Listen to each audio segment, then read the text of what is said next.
So that voice has just told me that recording in progress. So thank you very much for joining us today for the Young Coaches and Activators course delivered by Team BEDS&LUTON team, and obviously with Stuart Seymour from Leighton Linslade School Sports Partnership.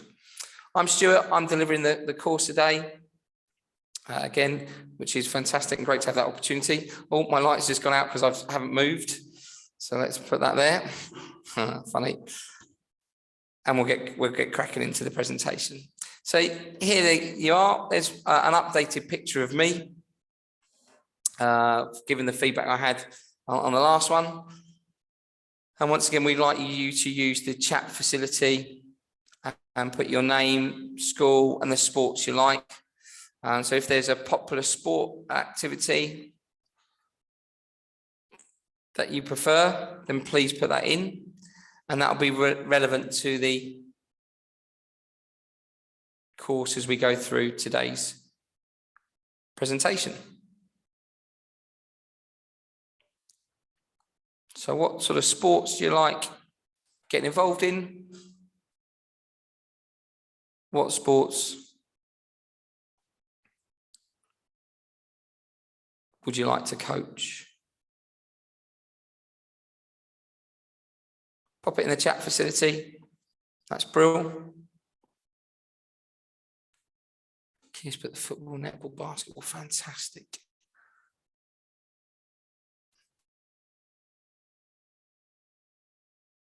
Netball or badminton? Like that, Denby girls. Brilliant. Terrific. Okay. So, did you spot the deliberate changes and mistakes? Not necessarily the light going out, but in terms of just the layout, where the arrows are, where the icons are on the screen. Because that's what I've presented to you before. Why do you think, have a chat amongst yourselves, why do you think I've just done a different layout from that sort of higgledy-piggledy to a sort of more maybe aesthetically pleasing creative on that opening slide? Have a chat amongst yourselves. Thanks, Evie. Netball and children have gone football, netball and basketball. Brilliant. Just show you possibly not what to do. Yeah. Think about your participants when they come to your session. What do you think they might be thinking about as they come into your sports facility? So if you're doing football, netball, basketball, what sort of things do you think might be on their minds? So pop it in the chat facility. Have a chat amongst yourselves. Pop it in the chat facility.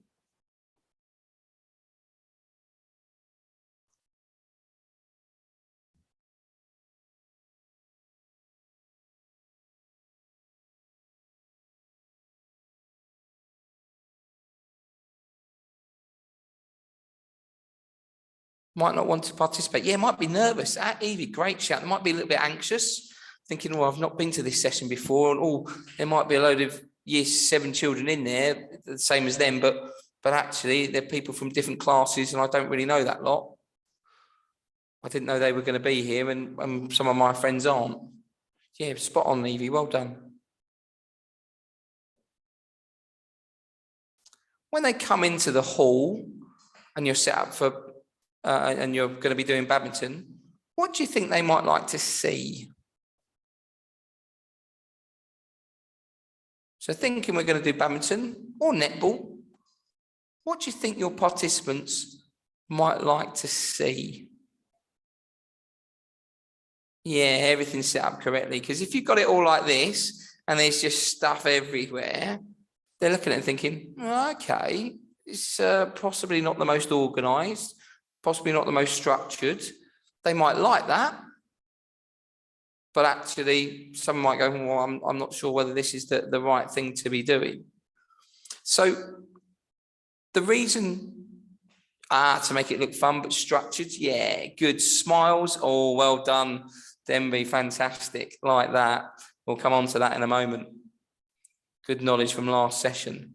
So the planning and leading the session. The reason I sort of had a look at the layout of the slides was just to sort of get that first impression from you. So in terms of the delivery, you can do netball, basketball, badminton, football, etc. All the sports that you enjoy participating in, some of you, and hopefully you'll enjoy delivering. And it's a bit of a blank page in that we're not going to give you all the answers. We want you to explore. We want you to try things out. Ultimately, we want it to be safe, coming back to SMILES, which you highlighted. We want to make sure they're safe in their activity. But ultimately, you can set your layout how you like. I think the key thing for me and for other coaches is to think about what we need to plan for and how we might activate that plan. So we're going to talk about planning and leading a session. And the next part for you guys to discuss is broken down into 2 or 3 areas. So where can we start in terms of thinking about planning and leading a session? What could we do to help put that plan together? And how do we start it? What do we do first? What things do we need to think about before we even deliver a session? So focus today is very much on planning and leading sessions, but we're just going to sort of reverse engineer it. What do we need to think about as we plan for the delivery? So chat amongst yourselves, and then use the chat facility, share those wonderful ideas.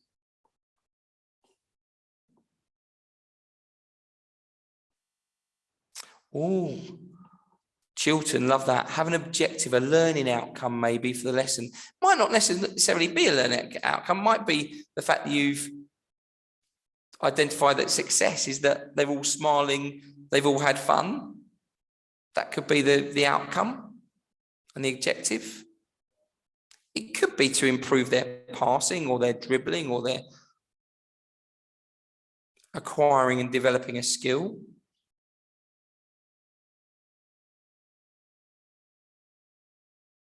Excellent, Chilton, well done.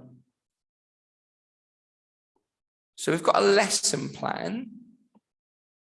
We've got an objective. We've got to think about improving our communication skills. Oh, I quite like that as well. So tell me about that. How do we get participants to come to our activity? We've chosen badminton or netball, but I think Chilton are right. I think you've got to improve your communication. So how do you get them there? Is it a flyer? Is it an advert? Is it an assembly at school? Is it going along to one of their sessions already and say, oh, by the way, we're doing a badminton session on a Thursday after school or Thursday lunchtime? Then be added in, have a focus, so have a learning outcome. You've got the ability to know what age they are, whether there's any special educational needs, whether there's medical information you need to know.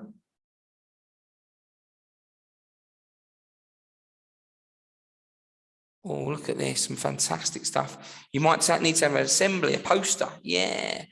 Making sure that there's communication between schools. Might be other workshops that they can go to, or you can attend workshops to promote the activities that are happening. Maybe there are other sports happening that you might be able to inherit some of those participants. So thinking about your posters, what could your poster look like, and what sort of information might you need on those posters? Because we're planning a session and you've got an outcome, so we know what sport we want to do, and we know we're going to have an objective or a focus each week, which is brilliant. Love it, Evie. The date, the time, the age range. Is the facility available? do we need to book that in first of all? So Stuart and I have just been talking about facilities and how that can change and adapt. So do we need to actually communicate that, yes, we want to do badminton. Yes, we know we're going to deliver to a certain particular year 7 or year 8. But we've got to make sure we know the dates and the times, and also that the facility is available. And our posters, they need to be colourful. They need to have the time and date. They need to communicate where it is, when it's happening, who's it for. Excellent, Denby. Chilton, like it. The creative needs to be colourful. It needs to be catered, and the key information needs to be on it, like we've said, the time, the date, the venue, who's it for, and then not overcrowded, because if you have too much information, it gets missed. And also, posters are great, but that's only really one vehicle of communicating that session's on. So whether that's the opportunity, I say assemblies, I think some of you have mentioned workshops, might be other sports practices that are happening. There could be 4 or 5 different other avenues to communicate that those sessions are on. And finding a champion, I think, is a useful thing to do. So if you know somebody in that year group, that might be a sibling maybe, could you have that conversation? Do us a favour. Can you get some of your mates to come along to badminton on a Thursday at lunchtime? So really good stuff, ladies and gentlemen, in terms of people attending. Stuart, thank you as well. We've got some really nice info. Yeah, tell a friend, bring a friend type stuff. It works really well. Excellent. Okay. So look what you've done. You've already highlighted what's on my next screen. In terms of the session objectives, they could vary. Like I said, it might be about them having fun, but I think you're looking at maybe giving them opportunities to develop and improve in terms of their session. So here you've got on the session objectives, that focus you talked about, identify what factors contribute to planning a physical activity session. So in your groups, can you have a chat about what factors, what things we might do in the session so that it's a physical activity session? And then pop it in the chat facility. Like there, we've put, we could tell a friend and the people around you. Yeah, very much so. So identify what factors contribute to planning a physical activity session. You guys got a lot of these the last time we were here. This is a bit of a refresher on the brilliant work you did last time.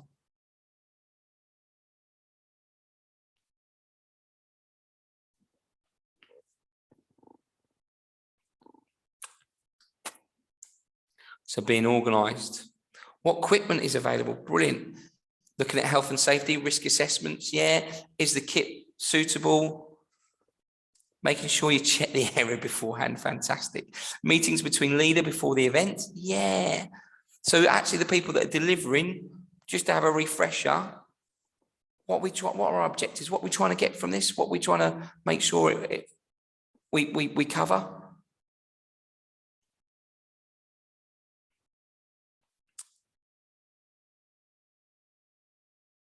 And in terms of that's really good, by the way, well done, everyone. In terms of the actual content of the delivery, are there key things that we need to address or include in the session? So that's that second bullet point, develop and deliver a physical activity session. We've done lots of things in terms of planning before the event happens. And we've got the room and we know the age group, we know the sport, we know the times, dates, all that wonderful stuff. And we've communicated it well through posters and various different forms of communication.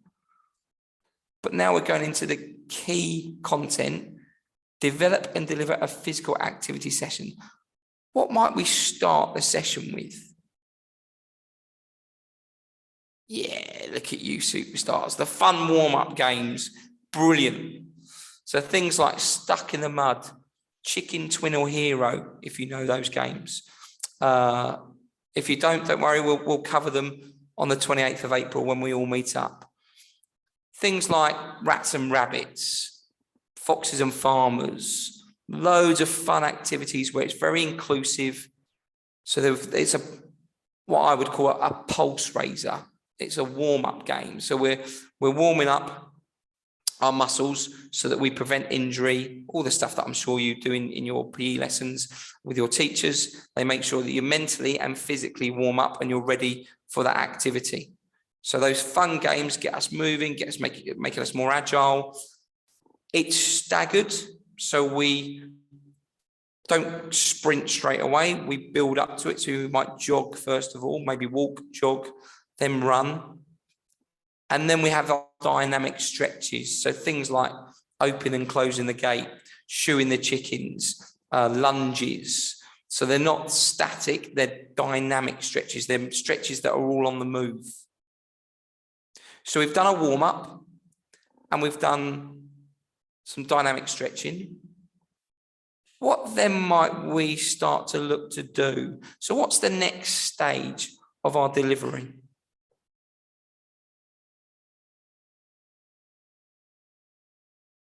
What could we go into? Have a chat and put it in our chat facility. So have a chat amongst yourselves.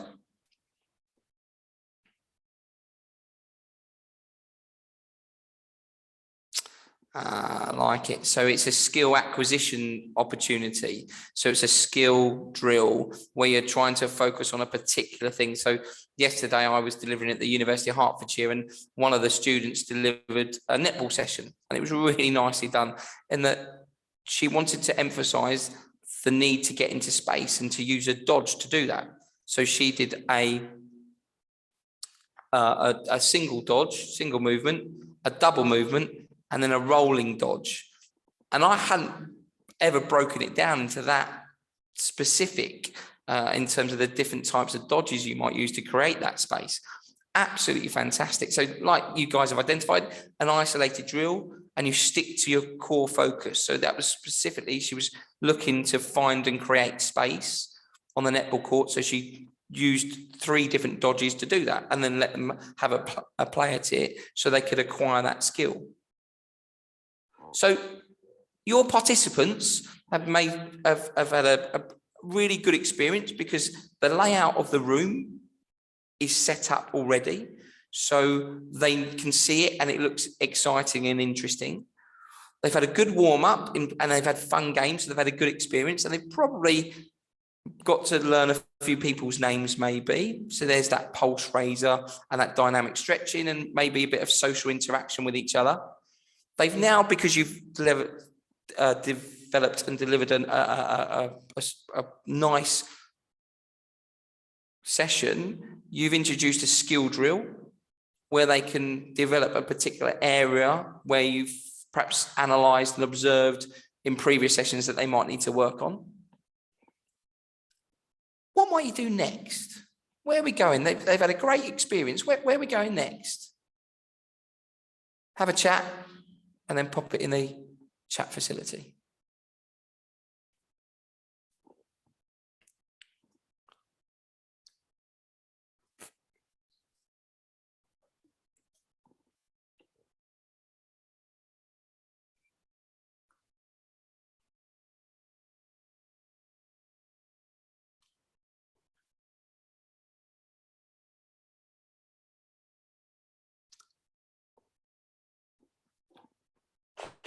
So they've started to acquire the skills.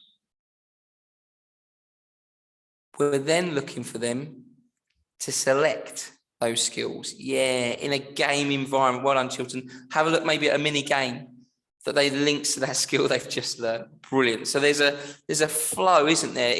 It's all relevant, it's all purposeful, and it meets your objective, your learning outcome maybe. Somewhere where they can apply it themselves. Yeah, so that comes back to that observation and feedback. So they've acquired this skill. They now know, they're now looking for them to select and apply the skill at the right time in a game environment. because I see quite a lot of talented sports people out there who are very skillful. Like football, for example, can do all the juggling and do those different fantastic skills. But actually, do you use them in a game? Questionable for some of it. And can they do it in a game? Is it useful to do it? And do they know when to do a step over, when to do a drag back turn, when to do a different movement? Do they know when to do it? Because if they're in loads of space and there's no one around them, they actually probably don't need to do an extravagant turn. They just need to do a drag back and off they go. It's great they can do a step over and a hook turn, but actually, is it the right time to be applying that? Does it slow them down? Really good. Well done, team. So this then links to that third bullet point in terms of developing your own understanding of purposeful observation and feedback. And sometimes, and this might sound a bit weird, sometimes silence when they're participating can be in that mini game format that you've suggested, can actually be a real skill of a coach, not to say anything at all.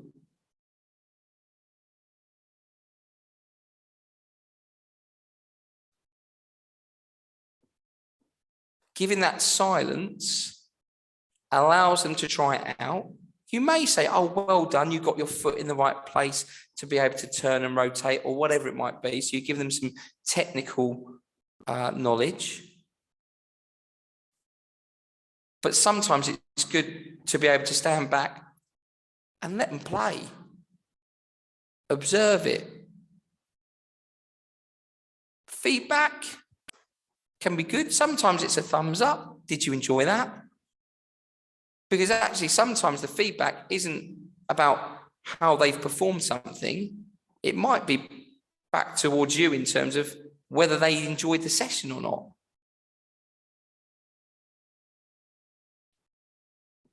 And feedback's always, I think, a tricky one because you want them to have fun. You want them to come back. Some participants will want to develop and others might just go, yeah, do you know what? Like Evie's just said, allow them to develop at their own pace. Some of them might go, yeah, I'm quite chilled. I quite like coming. I'm not that fussed about badminton or netball, but I quite like the social. And that's where your differentiation comes in, your understanding of your participants in terms of actually why they're there. Because some might want to be quite competitive and some might be, yeah, this is just fun. I just like doing this because I'm with my friends and I'm playing a game. I'm not that fussed if I win or lose. I'm not that fussed if I improve, but actually I'll keep coming back because it's a nice environment. So Evie, that's a great comment. Really good. And then the last area in terms of our session objectives and relates to their objectives is for you to be able to reflect on your own coaching practice and delivery. I think sometimes, be careful, ladies, we're sometimes our own worst critics and we beat ourselves up sometimes about, oh, I didn't do that very well, or I forgot to mention that. And that's about learning and reflecting on being the best you can be and understanding that you're on a journey, you're on a pathway. Yes, clearly you're all very talented because you know a lot of really good content. But I'm 40 odd years of age and I still have sessions where I don't deliver that brilliantly. It's okay sometimes, and it doesn't go so well some other times. And it's understanding that, okay, well, what didn't work so well? What could I do differently next time to improve it? So don't worry if you don't have an amazing session all the time and the kids are bouncing off the walls and or the participants are bouncing off the walls and going, oh, I'm loving this, it's brilliant.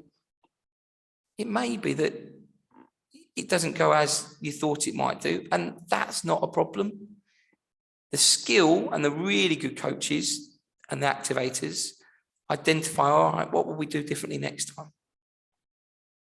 Okay, so we've kind of done this already in terms of what do we need to consider when planning a session. You guys identified straight away, smiles, superstars. So remember, it's that safe, maximum participation, inclusive, learning, enjoyment, and success. And if you've had a look at these before you came to this afternoon's session again, well done, and thank you for putting that prep time in and that planning time in, because it really does help reinforce your knowledge. And you're right, Chilton, health and safety, really important, making sure we're engaging. Yeah, you superstars, all the stuff you got on the smiles, brilliant. And don't ever be embarrassed to go back to smiles in between sessions to go, well, was the session safe? And look at your plan. Did we have enough equipment? Did we make sure that all of them were able to involve all the time? What could we do differently to make sure it was inclusive, so that we maybe have a bit of differentiation? We might use those step principles, that space, the task, the equipment, the people, to change those up a little bit. I love that. When you are delivering your session, make sure all those sort of smiles comes into it, but also when we look at that success, get their opinions, because it's a joint thing, isn't it? I think it's a shared goal about what success looks like, because you might have a success of, I want everyone to be engaged, everyone to be in the session, I want everyone to enjoy it, to have fun, but actually they might be there for a different reason in addition to that. Well done, team. Really good. And as I say, I mentioned those step principles that you worked on at the last presentation. So can we change the size to make it harder or easier? Do we change the task? So whether it's a throwing, sending, receiving, do we throw one hand? Do we catch one hand? Do we try and use our non-dominant hand? Do we change the equipment we're using? So with badminton, you may be aware of a program called Smash Up, which was a really, I think, a lovely innovative way of getting more people playing badminton. They had these like huge shuttlecocks and lots of spot mats and different games that you could play that just was related to badminton. It wasn't just a sort of standard badminton game, but actually had loads of fun competition elements to it as well. And then the people, oh, that light's gone out again. It's adapting, I'm on a timer here. So adapting the activity by the number of people that are participating in, coming back to stuck in the mud. Can you make sure you've got 2 taggers, 5 taggers, depending on how many children you've got? Good, well done, team. Okay, so look at you lot. You've all got the ingredients, I think, for leading a great sports session. You've talked about the warm-ups, the pulse raises, the dynamic stretching. You talked about fun games and starter activities. You actually added an additional layer, which is even better, where I think you've got that skill acquisition. So you could start with once you've done your warm-up, you could start with a game, and then you look at it and go, well, actually, they're not quite finding space well enough.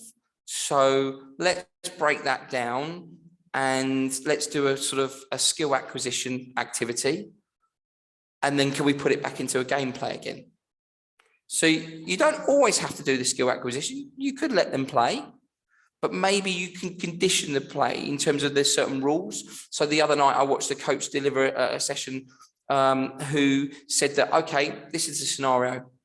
It's the FA Cup final. We're 1-0 down. There's 3 minutes to play. You've got the ball in a corner situation. What are you going to do to get back into the game and hopefully go on to win the game?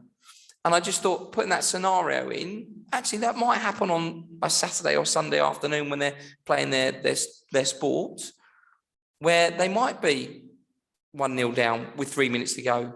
And it's about being used to that activity. So you could put scenarios in. This is where that slide at the beginning talked about a blank canvas. This is where you can be creative, you can try things out. And if it doesn't quite go to plan, don't worry, that's not a problem. We want you to be creative. We want you to have fun with putting your lesson plans together.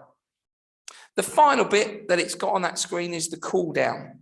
So making sure there's a cool down where it might be static stretches, just calming the breathing, maybe the temperature of the players, because they've been running around quite a lot. They might be hot, and it gives you just maybe an opportunity to have a point of information for them to ask them for their opinions. And how did that go? What's gone well? What would be better? It would be even better if we did something. So well done, team. You covered all of those. Great job. Okay, so here we go. I'm throwing it over to you. I don't think you'll necessarily need 15 minutes, but this is when you need your pen and paper. So we're going to ask you to plan and lead, as a scenario in this presentation, a 20-minute sports coaching session. You possibly might have longer when you deliver at lunchtime, etc. But just for this one, we're looking for 20 minutes. I don't know whether you'll need 15 minutes to plan it. You might be done sooner. But what we're going to do is give you an example, a template for your session plan. So on the screen there, it's an example. You highlighted all these things anyway. Your date, the time, the venue, the facility, the group, the age range, the size of group, the equipment that you've got, the resources you have. And coming back to your objectives and learning outcomes and the focus, what are the group's needs? Are there any motivations? Are there any reflections you might have had from your last session? And those questions there are, what do I need to know about the group? What have I got to consider? So start working through that session plan. You can do it as a group. You can do it in pairs.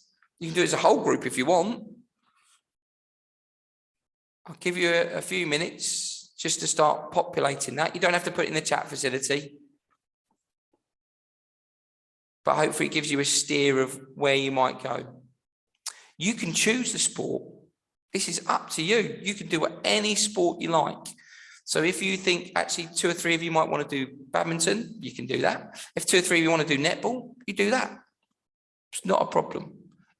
If you want to do it as a big group, I think some of you said, I'm going to do badminton or netball. Great, do that. Absolutely fine.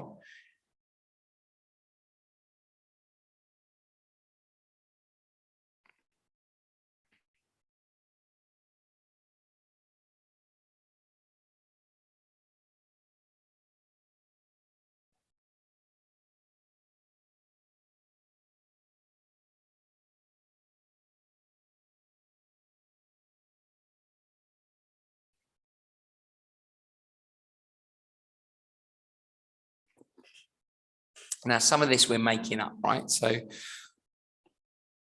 it won't be perfect.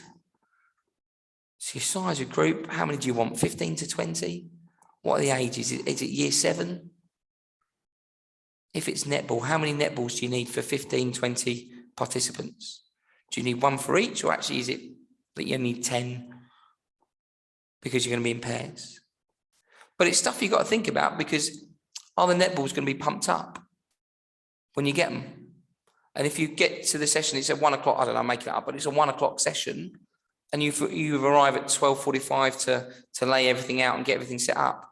You get the netballs out, well, they're all flat. So you need to make sure you've got a pump to be able to pump the balls up. But where's the pump? Oh no, that's back in the school office or sports department office. Okay. So it sounds daft maybe that we're breaking it down to that level, but actually that happens regularly. You'll go to the equipment cupboard and you're like, well, hang on a sec, I'm sure there were 10 netballs. There's only 5.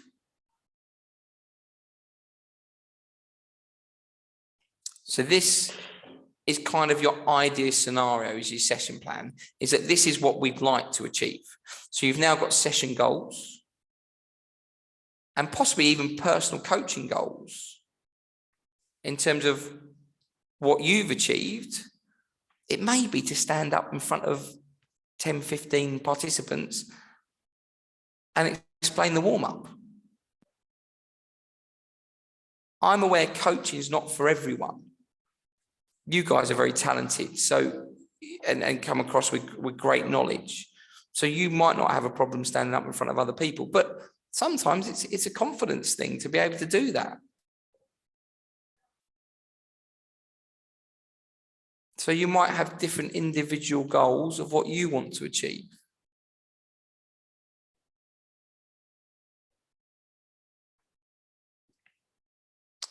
Okay, hopefully you've started to work through that and it's given you a food for thought. In terms of the practical session,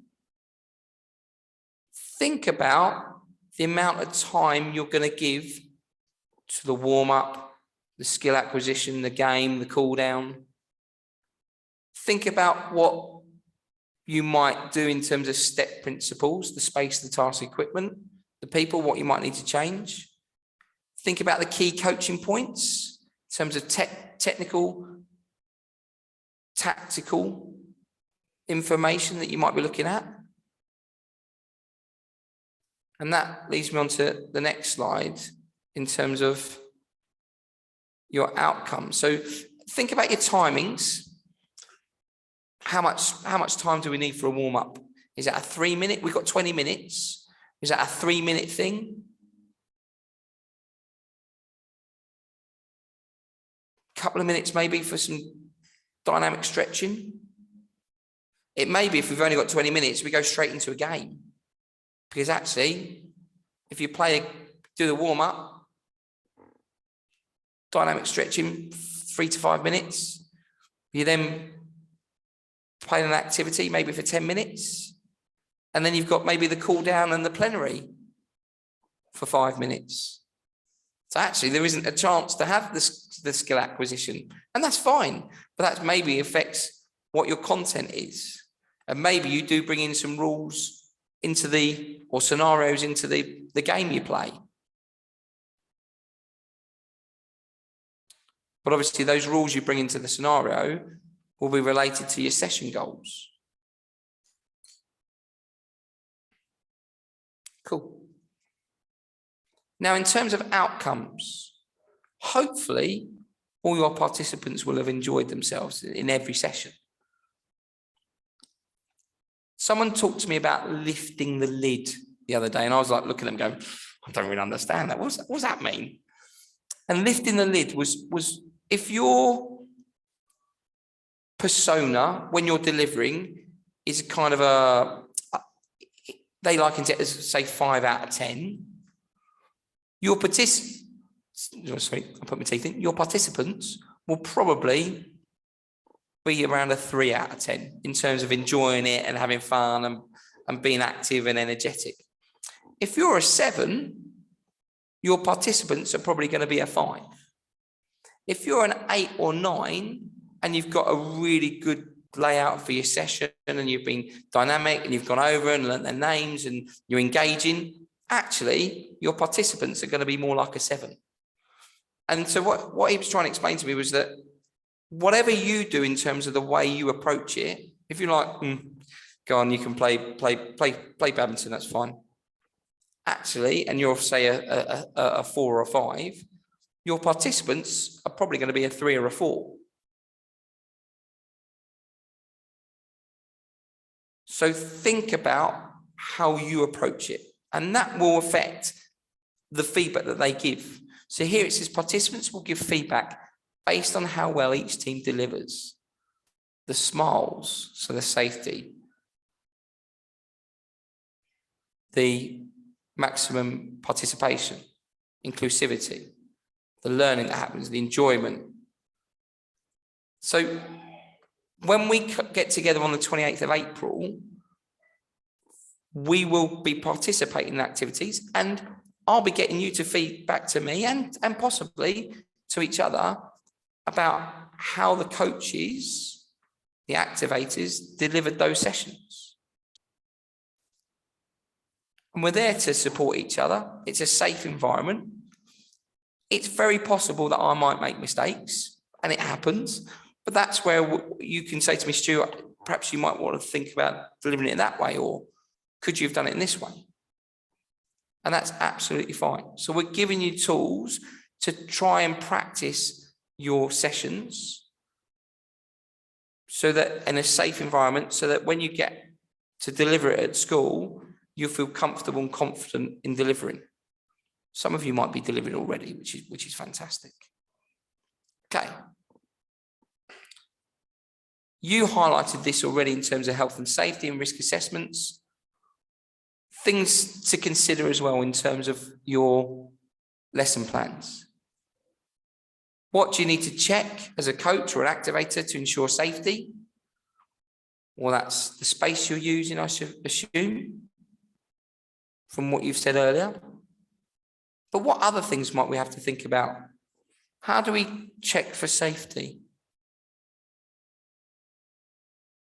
Have a chat amongst yourselves, pop it in the chat.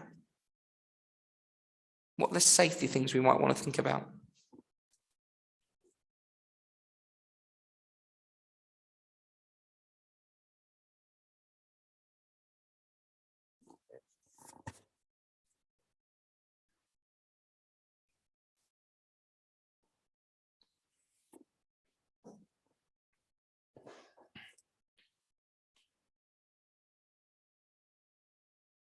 So with safety, I've talked about the area. Where is the area?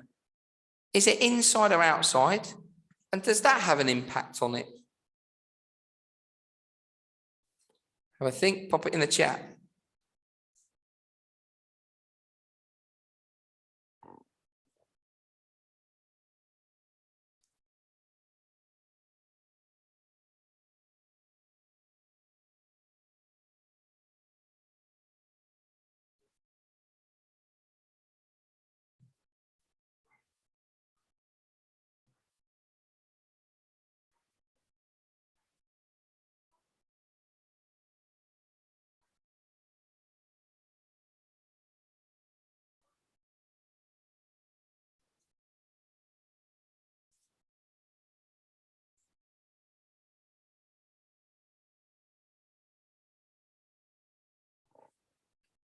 Okay, so if it's outside, it might be raining, it might be windy.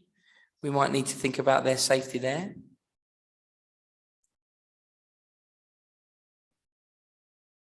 Is there a fire alarm that might be going off in terms of a practice for it? And do we know the emergency procedures of the facility? Has the coach got an up-to-date first aid pack? Or what happens, is there a process or procedure that if someone falls over and hurts themselves maybe, hopefully not, but it could happen, what's the procedure? What happens? Do we go and get a member of staff? Is there a member of staff close by to be able to help and support that? It's putting that together.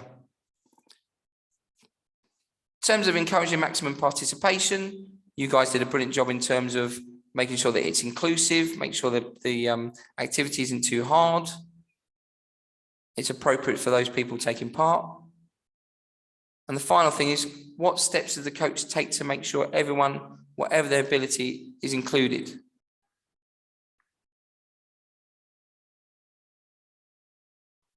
So hopefully you can write that feedback that you can take away from your session and then helps you in the future. Just noticed from Debbie, no worries, that's fine. Not a problem at all. Thank you very much for being part of the session today.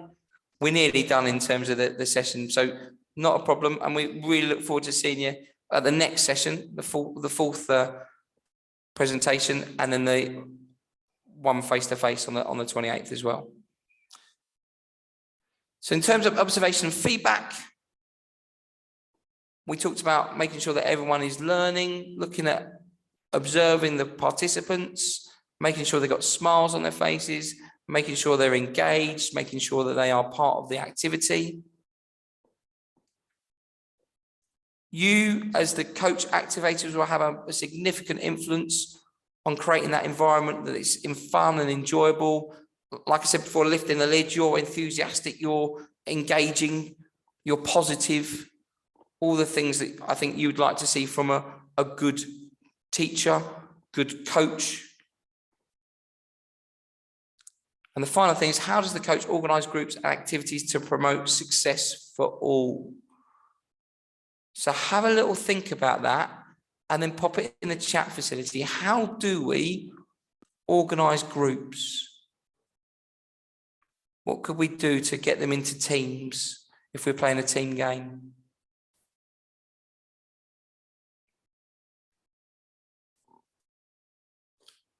What do we think? Chilton, Evie, what do you think? How could we get them into? And what do we need to think about when we're getting them into teams?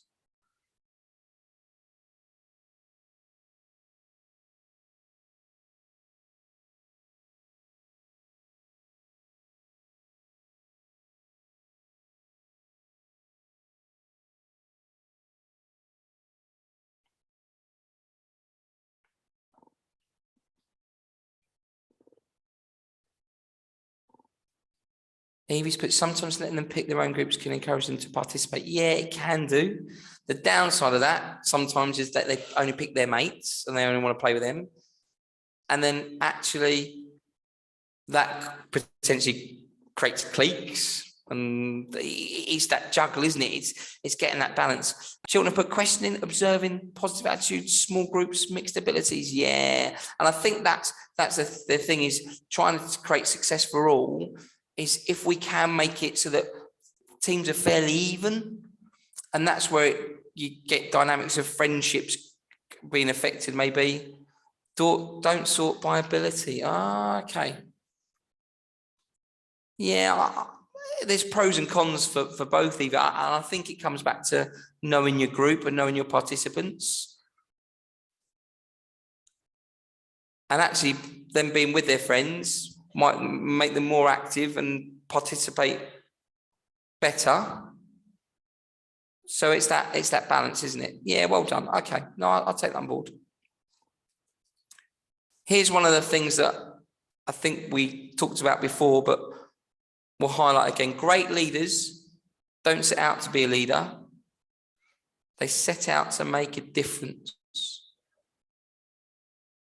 It's never about the role. It's always about the goal. And I think that's highlighted by your input today, which was about planning and preparation. And both, or everyone has put about focus and objective. And it's about achieving that goal of more females taking part in sports and giving them that opportunity to be physically active, to have fun, all the things that you talked to participate with their friends, all the things you highlighted in the previous presentation. So it's never about the role, it's always about the goal. You set out to make a difference, and you will make a fantastic difference to so many female students at your school. I think it's really important that you're aware of that. It's brilliant. And that's where I think we can finish the presentation. It's teased me up for the next one, the fourth presentation, that we wish you all the best and we want you to be the change. So you are fantastic role models that your fellow students will look up to and also want to be in the future. So thank you ever so much. Well done for being so brilliant as ever. In terms of the final presentation, that's on March the 24th at that 4 o'clock slot again. I know Denby guys can't be with us, unfortunately, but we'll record it and we can obviously pass it on. So they're the details there. It's going to be on our philosophy and ethics, which is very, very interesting. So thank you ever so much for being wonderful. Brilliant to have you with us again. And thanks for being so active in your participation. Well done, team. Thanks, Stuart. You're Welcome, Jill. Thank you. I think there's the ability to stop the recording now as people leave.